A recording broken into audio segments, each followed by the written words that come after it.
Tumefanya uteuzi wa viongozi ambao tunaamini watafanya kazi na sisi ya kubadilisha maisha ya Watanzania na kuondoka kwenye mchezo kufanya siasa za kuchukua nchi hii na kubadilisha maisha yao.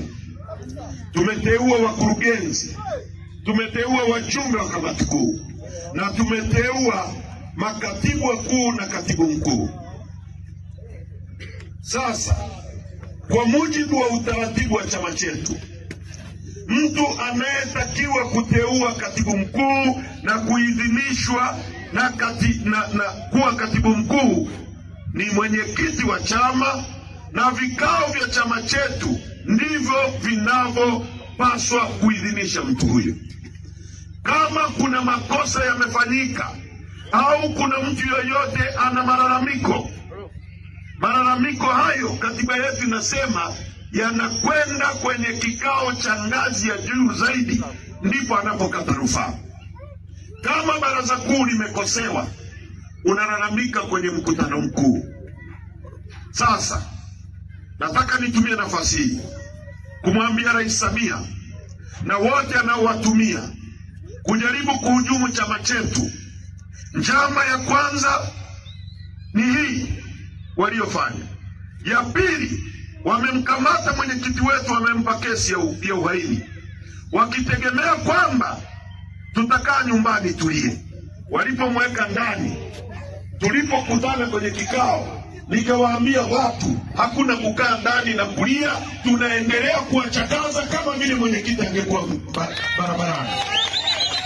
Kwa hiyo Lissu yuko gerezani, mimi niko barabarani, Mnyika yuko barabarani. Tumewagonga vibaya sana na tutawagonga vibaya sana. Tulikuwa mkoa wa Geita, tumeenda Shinyanga, tumeenda Kagera, na jana tulikuwa Mwanza, na nyie mmeona watu wengi kama mchana wanachukua baadhi ya watu tuliokuwa nao, wamewapa fedha kwamba wajifanye wanajitoa kwenye Chadema. Sasa hiyo Chadema unayojitoa wananchi ndio hawa hapa. Wongo kweli? Hiyo nayo imeshindikana. Sawa sawa. Sasa ya mwisho ndio hii kwamba msajili amesema hamtambui katibu mkuu wa chama chetu, hatambui wajumbe wa kamati kuu ya chama chetu. Mimi nakwambia msajili, wewe huhitaji kumtambua katibu mkuu wa chama chetu. Sisi Chadema tunamtambua katibu mkuu wa chama chetu. Huna uwezo wa kututeulia nani awe katibu mkuu wa chama chetu. Tunaelewana vizuri? Msimamo wa chama chetu, katibu mkuu wa chama chetu atateuliwa na mwenyekiti kama katibu inavyosema. Kama kuna mtu ana malalamiko, akate rufaa kwenye mkutano mkuu.